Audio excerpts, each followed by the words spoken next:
उत्तराखण्डस्य one संपदा चतुर्थः पाठः। आज हम इसको पढ़ेंगे, समझेंगे। तो पहले इस पाठ में बुनाश वृक्ष के बारे में बताया गया है। उत्तराखण्डस्य राज्यवृक्षः बुनाश इति नाम्ना ज्ञायते। उत्तराखंड का राज्य वृक्ष बुनाश इस नाम से जाना जाता है या उत्तराखंड का राज्य वृक्ष बुरांश कहलाता है। विज्ञान पादप जगतः श्रेण्याम, विज्ञान की दृष्टि में इसे जो है वनस्पति जगत की श्रेणी में रखा गया है। ये विज्ञान की दृष्टि में वनस्पति जगत की श्रेणी में आयाति आता है। अस्य वृक्षस्य वंशः आंग्ल भाषाया, इस वृक्ष को अंग्रेजी भाषा में रोडोडेंड्रॉन अस्ति। इसे अंग्रेजी भाषा में इसको रोडोडेंड्रॉन आर्बोरियम कहते हैं, यानी ये उस वंश का है। अयं वृक्षः हिमालयी क्षेत्रेषु, यह वृक्ष हिमालयी क्षेत्र में समुद्र तल से 500 यानी 1500 मीटर की परिमित के दायरे में इतने और चतुर्सहस्र मीटर 4000 मीटर के दायरे में ये मध्य हिमालय में मिलता है, यानी पाया जाता है। यहाँ तक मिल सकता है 1500 मीटर से 4000 मीटर की ऊंचाई पर ये हमारे मध्य हिमालय में मिल जाता है, पाया जाता है।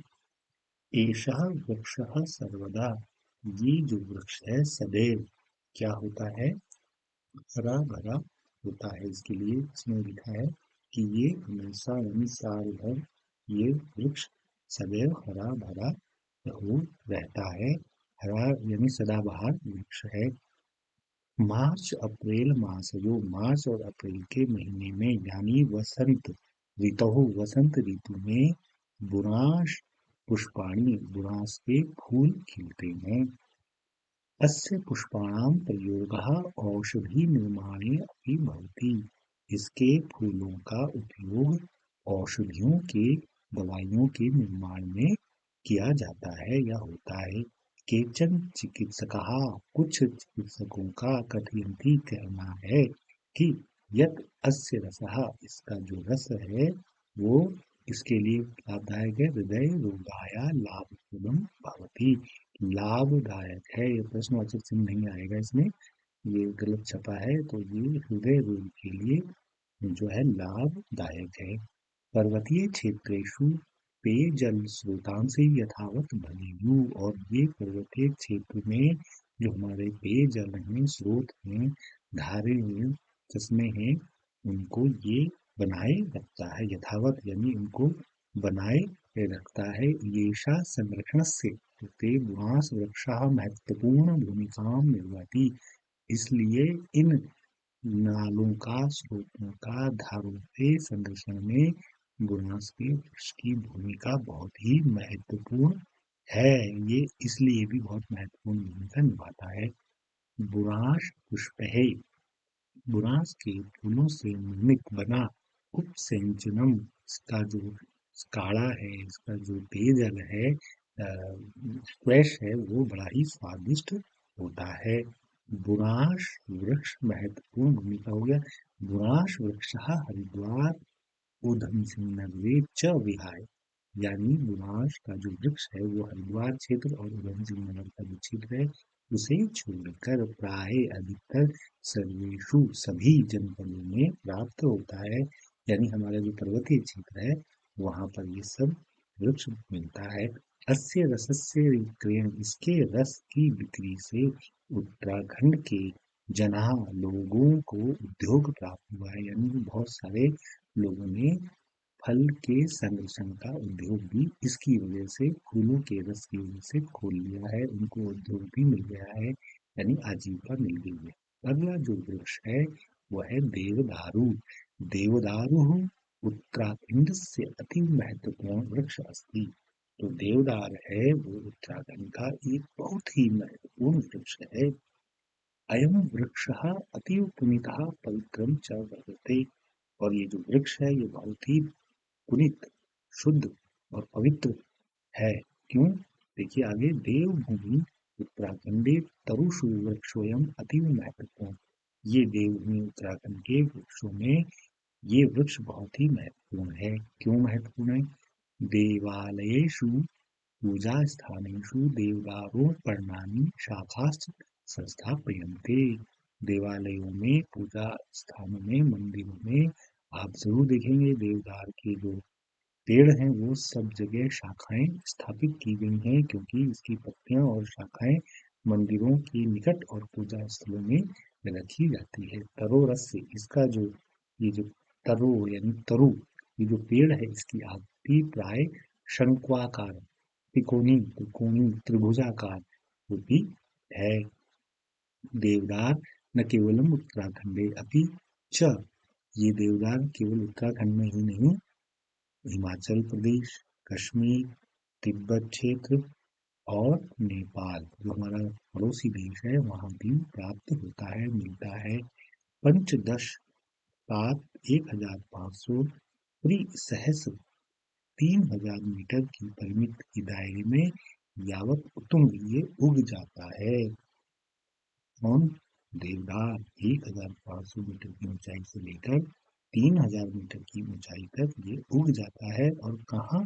पर्वतीय क्षेत्रों में ये आसानी से जो है उग जाता है। स्निग्धारू, ये बड़ा ही जो है कामयाब, लाभदायक है। इसकी काष्ठदार लकड़ियां, इसका जो वृक्ष है वो बहुत ही लोकप्रिय है। देवदारो काष्ठम बहुलाभकम भवति। इसकी जो लकड़ी है वो बहुत ही लाभदायक है। गृह, घर के द्वार, शैया, बिस्तर, मंजूषा, पेटी, संदूक, अस्य काष्ठेन आदि इसकी लकड़ियों से बनाए जाते हैं। और अस्य तरो वैज्ञानिक नाम सेड्रस देवोडार अस्ति। और इस तरु का, इस वृक्ष का वैज्ञानिक नाम सेड्रस देवोडार है। औषधि निर्माण भी देवदारों, और इसका जो तेल है देवदार का, इसके औषधि भी बनाई जाती है। उत्तराखंड से पौड़ी, उत्तराखंड में पौड़ी, जागेश्वर, नैनीताल, टिहरी, उत्तरकाशी, ऊखीमठ इत्यादि आदि आदि क्षेत्र में ये वृक्ष बहुत ही अधिक मात्रा में मिलता है, पाया जाता है। अस्य वृक्षस्य संरक्षण करणीय, इस वृक्ष के संरक्षण की यानी इसकी सुरक्षा करने की हमारी इस राज्य की वन संपदा को ये समृद्ध करता है, इसलिए भी इसको हमें बचाया रखना चाहिए, इसको समृद्ध करना चाहिए, इसको पोषण करना चाहिए, ये इसमें कहा गया। अब आता है अगला जो वृक्ष है वो है काफलम। काफल बहुत ही महत्वपूर्ण है। उत्तराखंड से उच्च पर्वतीय क्षेत्रों काफलम इति वृक्ष प्राचुर्य उद्भवती, प्रचुर मात्रा में, बहुत ज्यादा मात्रा में उत्तराखंड की उच्च ऊंचाई वाली पर्वत क्षेत्रों में काफल वृक्ष जो है बहुत ही प्रचुर मात्रा में उगता है, बहुतायत में उगता है। अस्य द्रुमस्य वैज्ञानिक नाम, इस वृक्ष का द्रुम वृक्ष का वैज्ञानिक नाम मिरिका एस्कुलेटा है। चैत मास प्रारंभ, इसके आरंभ में चैत के मास से और ज्येष्ठ मास के तक इसके जो फल हैं वो उगते हैं, लगते हैं। देखिए यहाँ पे चित्र में भी है, ये है। और ये बुराश है, ये काफल का है। उद्भवंती, उगते हैं। अस्य फलानि अतीव स्वादिनी, इसका जो फल है वो बहुत ही स्वादिष्ट होता है। मधुर, खट्टा, अम्ल, खट्टा, मीठा, खट्टा, खट्टा मीठा स्वाद युक्त ये भवंती।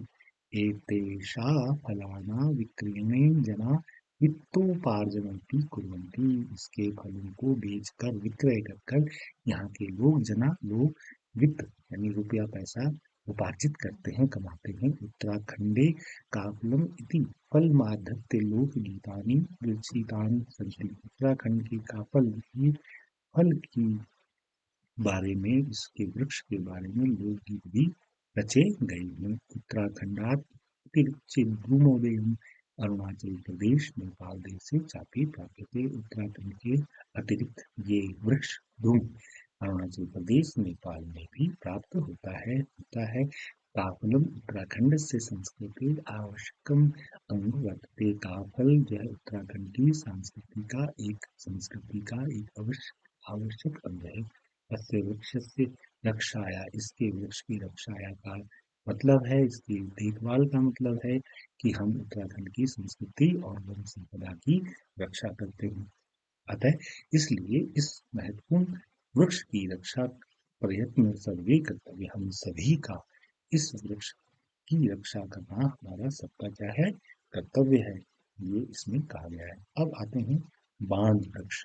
एषः बांज वृक्ष अस्ति, यह एक बांज का वृक्ष है, ये दिखाई दे रहा है।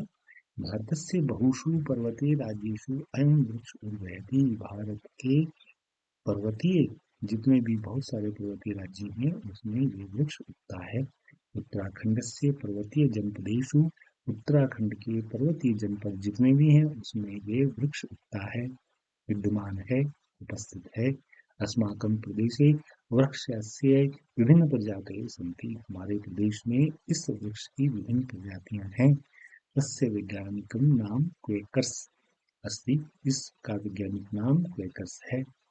उत्तराखंड एषः वृक्षः द्विशताधिक एकसहस्र मीटर परिमिता, और उत्तराखंड में ये वृक्ष 1200 मीटर से लेकर पंचशताधिक द्विसहस्र यानी 2500 मीटर की दायरे में ये आसानी से उग जाता है, उपस्थित है, मिल जाता है। अयम घनीभूत छाया प्रदाता च वृक्ष अस्ति, ये बहुत ही घनी शीतल छाया प्रदान करता है। ये वृक्ष घनी शीतल छाया देता है।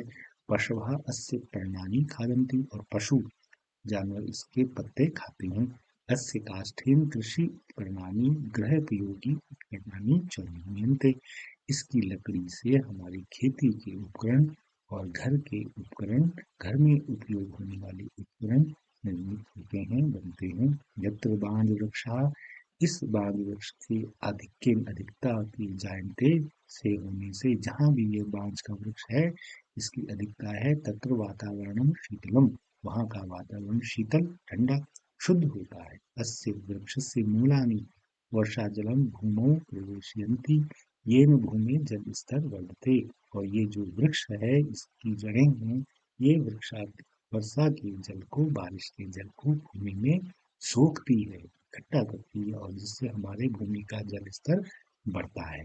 प्रतिवर्षम अस्माकं प्रदेशे ग्रीष्मकाले वनाग्नि वन संपदा नष्टा भवति, प्रतिवर्ष हमारे प्रदेश में गर्मियों में वनों में अग्नि लगती है, आग लगती है, और हमारी वन संपदा नष्ट होती है।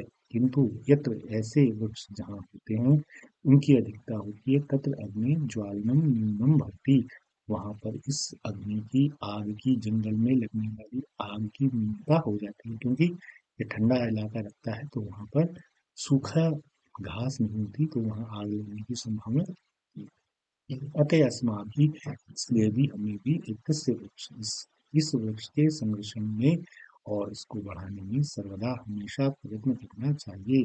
अधिक से अधिक वृक्षारोपण करना चाहिए। येन अस्माकं, इससे हमारे पर्यावरण की शुद्धता, और पर्यावरण शुद्ध रहेगा और सुरक्षित बना रहेगा। ये भी इसलिए भी हमें अधिक पेड़ लगाने चाहिए ताकि हमारा पर्यावरण स्वच्छ और सुरक्षित रहे। तो ये आपका पाठ हुआ जाता है।